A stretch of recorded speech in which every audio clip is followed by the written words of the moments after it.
इंसान, तुझको अपने रब्बे करीम के बारे में किस चीज ने धोखा दिया? वही तो है जिसने तुझे बनाया, फिर तेरे आज़ा को दुरुस्त किया और तेरी कामत को मोतदिल रखा, जिस सूरत में चाहा तुझे जोड़ दिया। मगर अफसोस तुम लोग जजा को झुटलाते हो, हालांकि तुम पर निगहबान मुकर्रर हैं, यानी मुअज़्ज़ज़ कातिबीन। जो कुछ तुम करते हो वो उसे जानते हैं। क़यामत के दिन न तुम्हारे रिश्ते नाते काम आएंगे और न औलाद। उस रोज वही तुम में फैसला करेगा और जो कुछ तुम करते हो अल्लाह उसको देखता है। मुसलमानों, तुम्हें इब्राहीम और उनके रुफका की नेक सीरत को अपनाना जरूरी है।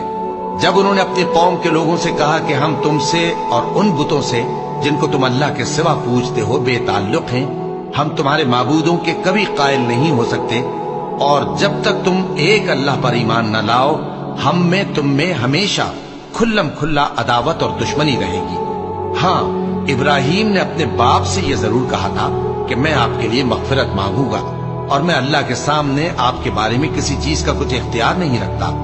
ऐ हमारे परवरदिगार, तुझी पर हमारा भरोसा है और तेरी ही तरफ हम रुजू करते हैं और तेरे ही हुजूर में हमें लौट कर आना है।